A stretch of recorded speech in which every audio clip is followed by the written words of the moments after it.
of the first track of Hot Takes Live. It's been an amazing day. We are very excited about all the good content that you guys have been accessing to and hearing. And now, last session for you, Jenn Steele. No pressure. Not at all. Hopefully people are still awake. Yes. Oh, I'm sure they are. Welcome, first and foremost. Very excited for your talk. Jenn, you're newly CEO of a company called Kissmetrics, which more than a few people will have heard about. We've been around a while. Yes. So that's exciting. And your session is about Martech, and specifically, your Martech stack is wrong. It's wrong. It's absolutely wrong. So I'm going to give it to you. Floor is yours. Take it away. Sounds good. And hopefully everybody can see my slides. Okay, I've already been somewhat introduced, so let's just go straight to here. I am the CEO of Kissmetrics. Before that, I held CMO and CRO roles, so I apparently am trying to develop the entire deck of cards. My interesting fact that I have been using for I'm not going to tell you how many years, is that I'm a high school dropout with an MBA, but it's not as exciting as it seems. I just skipped my senior year. Okay, so here's the story. This is why I think our Martech stacks are wrong. And that is that, I discovered it the hard way, which is how I discovered nearly everything. And that is, I tried to move from an enterprise model, right? An enterprise sales model. We had the enterprise sales team, we had BDRs, we had the whole classic, demand funnel, outbound motion, all that stuff. And I tried to move from that to a product-led motion with my existing Martech stack. And my existing Martech stack was HubSpot, Salesforce. I include Salesforce there, even though technically it's sales tech, but that's how the flow goes. WordPress, Slack, the lions, tigers, bears. But fundamentally, it was HubSpot. And I used to work at HubSpot many, many moons ago, actually back in 2009, et cetera.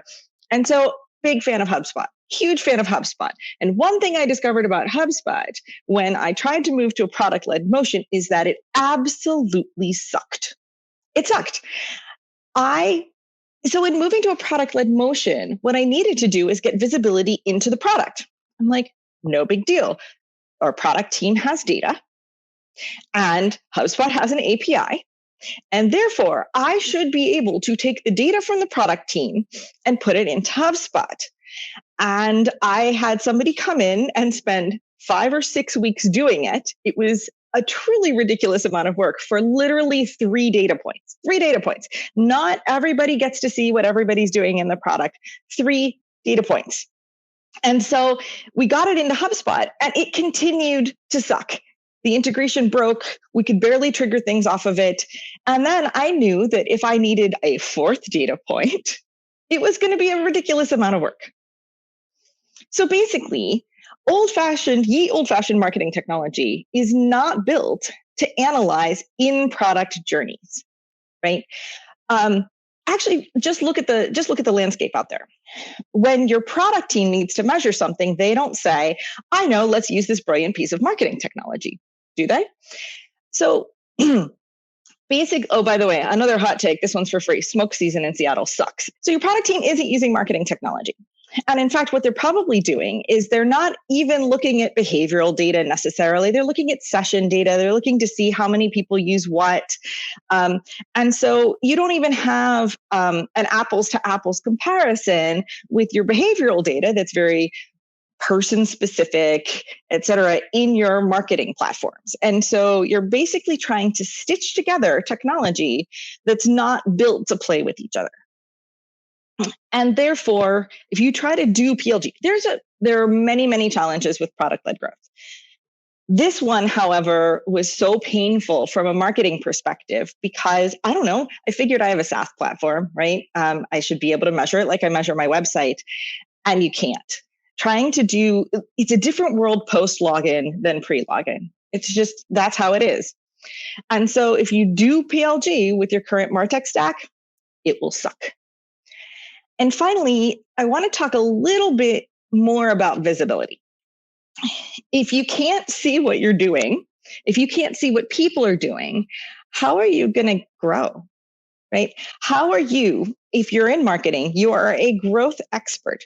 How are you going to say, oh, if we just do this in the product, or if we lead them to this feature in the product, we'll grow? Or, hey, we've discovered that conversion to paid works much better if they do A, B, and C. So let's lead them to A, B, and C. Right? If you're marketing, you're the expert. You've been doing this on your website, right? Oh, hey, if they look at these 3 blog posts, then they're much more likely to fill out the requested demo form. Therefore, let's lead them to those 3 blog posts. So full visibility is absolutely vital, not just the points that you think you need, but what's happening, what your users are doing inside your free version or inside your free trial, or however you want to do PLG, as opposed to trying to cobble stuff together. And your Martech stack is not built for that.